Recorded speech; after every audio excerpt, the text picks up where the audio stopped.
Venice rises upon a lagoon in northeastern Italy at the head of the Adriatic Sea, forming one of the most extraordinary urban landscapes ever created by humanity. The Venetian lagoon extends over approximately 550 square kilometers, forming a unique and complex ecosystem where freshwater from the Brenta, Sile, and Piave rivers meets saltwater from the Adriatic. The city itself was built upon an archipelago of 118 small islands, separated by more than 150 canals and connected by over 400 stone and wooden bridges. These islands were originally unstable sandbanks, muddy marshes, and waterlogged terrain crossed by natural channels called REI. The Grand Canal, with its characteristic inverted S shape, winds majestically for 3.8 kilometers through the heart of the city. The average depth of the lagoon is only 50 centimeters, making it navigable only through carefully dredged and constantly maintained channels. This peculiar and unique geography, neither holy sea nor holy land, would completely shape Venice's destiny, offering invaluable natural protection against land-based invaders, while also presenting immense and continuous challenges of construction, maintenance, and daily survival. Venice's history begins dramatically in the 5th century, when the Western Roman Empire was collapsing. In 402, the Visigoths, led by Alaric, invaded northern Italy. In 452, Attila the Hun devastated the region, completely destroying Aquileia. The terrified inhabitants of the mainland fled to the marshy islands of the lagoon. In 568, the Lombards invaded and established a permanent kingdom.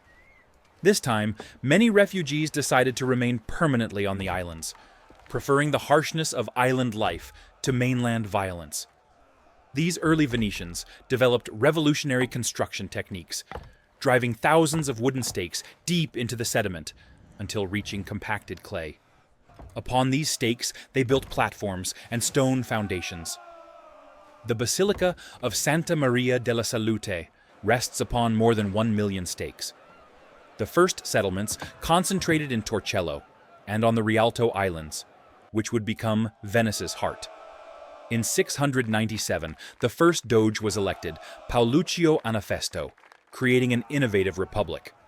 When Pepin, son of Charlemagne, attempted to conquer the lagoon in 810, the Venetians used their knowledge of the waters to defeat him, consolidating their independence. The political center moved to Rialto, and construction of the ducal palace began. In 828, 2 merchants stole the relics of Saint Mark from Alexandria. Saint Mark became the patron saint, and his symbol, the winged lion, became Venice's eternal emblem. The Basilica of Saint Mark was built to house the relics, establishing Venice as an important religious center. Venice prospered as a commercial intermediary between East and West. In 991, the Byzantine emperor granted extraordinary commercial privileges to Venetian merchants. In 1000, the Doge subdued pirates on the Dalmatian coast, establishing dominion over the Adriatic. The annual ceremony of the Marriage to the Sea symbolized this dominion. The Crusades brought immense opportunities. In 1104, Venice began construction of the arsenal, which would become the largest pre-modern industrial enterprise, employing up to 16,000 workers and capable of producing 1 ship per day.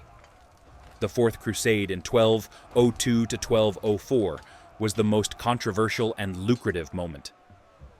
Doge Enrico Dandolo, over 90 years old, manipulated the Crusaders to attack Constantinople. The city fell in 1204, and the sacking was devastating. Venice took priceless treasures, including the 4 bronze horses that adorned St. Mark's. More importantly, Venice acquired Crete, Aegean islands, and outposts in the Black Sea, forming the Stato da Mar, its maritime empire. The 13th century was golden. Venice controlled trade routes from London to the Black Sea. The population grew to 100,000 inhabitants. Marco Polo traveled to China between 1268 to 1271, and his narratives fascinated Europe.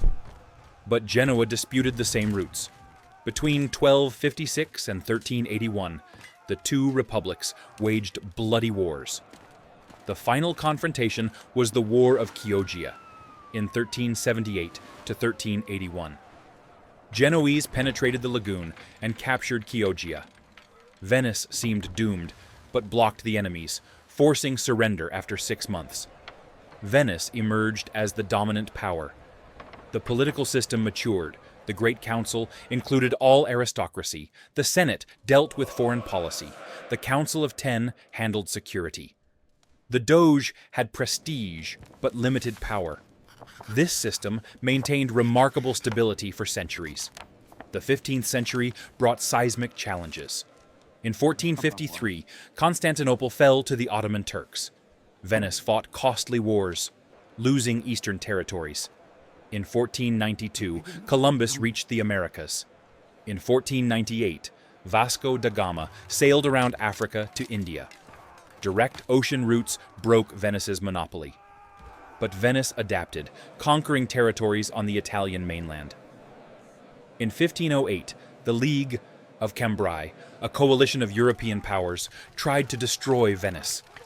In 1509, Venice suffered terrible defeat at Agnadello, but it survived through astute diplomacy, recovering almost all its territories by 1516. Paradoxically, while facing commercial decline, Venice experienced extraordinary cultural flourishing. The Venetian Renaissance produced masters like Giovanni Bellini, Giorgione, Titian, Tintoretto, and Veronese. Titian became Europe's most famous painter, working for kings and popes. Architects like Sansovino redesigned St. Mark's Square. Andrea Palladio created masterpieces that would influence world architecture for centuries. Aldus Manutius revolutionized book publishing, inventing the pocket format and italic type. Wars against the Ottomans defined the 16th and 17th centuries. The Cyprus War in 1570 to 1573 was brutal. The Turks demanded Cyprus, Venice's richest possession. When Venice refused, 100,000 Ottoman soldiers invaded. Famagusta resisted for 11 months, under Marcantonio Bragadin. When it surrendered, the Turkish commander flayed him alive. A Holy League was formed. In October 1571, at the Battle of Lepanto, the Christian fleet won decisively, destroying the Ottoman armada. Miguel de Cervantes fought at Lepanto, losing use of his left hand. But the Turks quickly rebuilt their fleet. In the final treaty, Venice ceded Cyprus. The Cretan War of 1645 to 1669 was even longer. Crete was the jewel of the Venetian Empire. The capital resisted one of history's longest sieges, 21 years, from 1648 to 1669. An estimated 30,000 Christians and 118,000 Muslims died. In 1669, Commander Francesco Morosini negotiated honorable surrender. Crete, Venetian for 465 years, was lost. In the 18th century, Venice transformed into Europe's capital of pleasure. Carnival lasted months, with masks allowing total anonymity. Giacomo Casanova personified the hedonistic spirit, adventurer, seducer, gambler. Casinos were numerous and elegant. Culturally, Antonio. Vivaldi composed prolifically, including the Four Seasons. Carlo Goldoni revolutionized Italian theater. Canaletto and Francesco Guardi immortalized Venice in paintings. Giambattista Tiepolo created luminous frescoes. But behind the brilliance was decadence. The population had fallen, the economy stagnated, the patriciate lived on rents. In May 1796, Napoleon Bonaparte invaded Italy. Venice attempted neutrality, but tensions grew. In April 1797, in Verona, the population revolted against the French. Napoleon issued an ultimatum. On May 12, 1797, the Great Council voted for surrender. 512 in favor, 20 against. Doge Ludovico Manin removed his ceremonial hat. I will not need it anymore. The Republic of Venice, after 1,100 years, ceased to exist without firing a shot. Napoleon handed Venice to Austria by the Treaty of Campo Formio. The French sacked the city, taking artworks and melting the golden ceremonial galley to extract gold. The Austrian occupation was harsh. Venice became a provincial city. The economy collapsed. Between 1806 and 1814, it briefly returned to French control. Napoleon demolished old churches to create squares. When he fell in 1814, Venice returned to Austria. In 1848, when revolutions swept Europe, Venetians led by Daniele Manin proclaimed the Republic of San Marco. It was a moment of patriotic euphoria, but the Austrians besieged Venice for 17 months, bombarding mercilessly. Famine and cholera killed thousands. In August 1849, Venice capitulated. It was independence's last gasp. In 1866, during the Third Italian War of Independence, though the Italians lost battles, their Prussian ally defeated Austria. By the Treaty of Vienna, Austria ceded Venice to Italy. A plebiscite held in October recorded 641,758 votes, for union with Italy, only 69 against. In November 1866, King Victor Emmanuel II solemnly entered Venice. After 69 years of foreign rule, Venice was Italian. Integration was complex. Venice was impoverished, its population reduced to 130,000. The Italian government invested in infrastructure. The railway bridge was improved.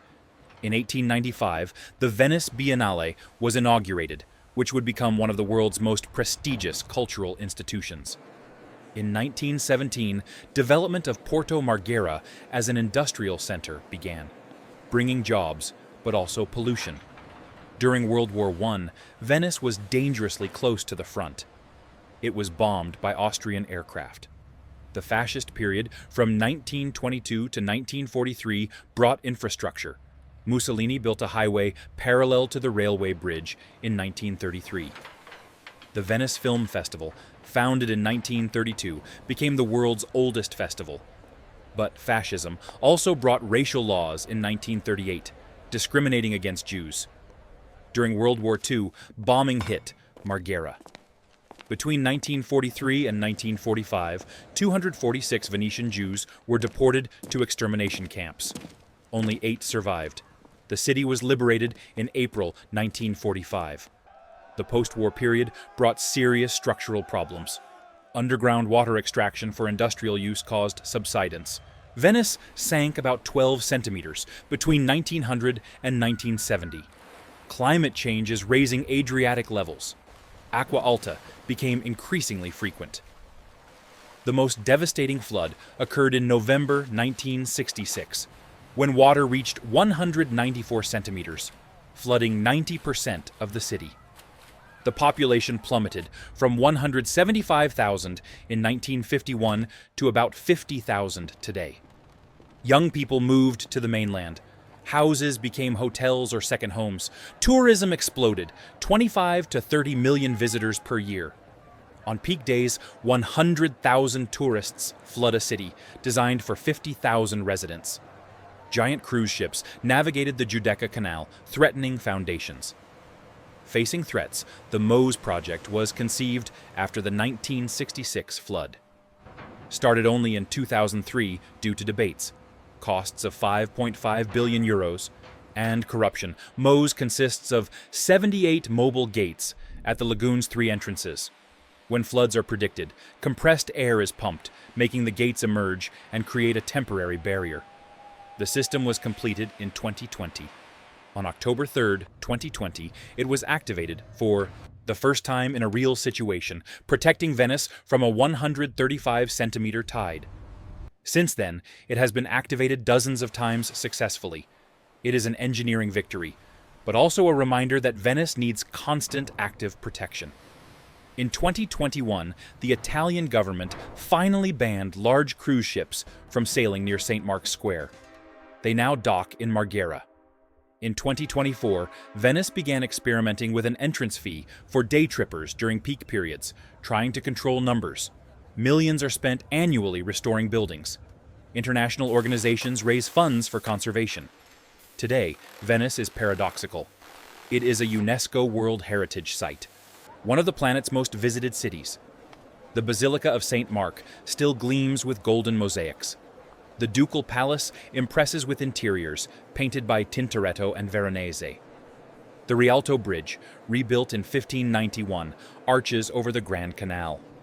Teatro La Fenice, which burned and rose twice, still hosts famous operas. The Biennale continues as a global event.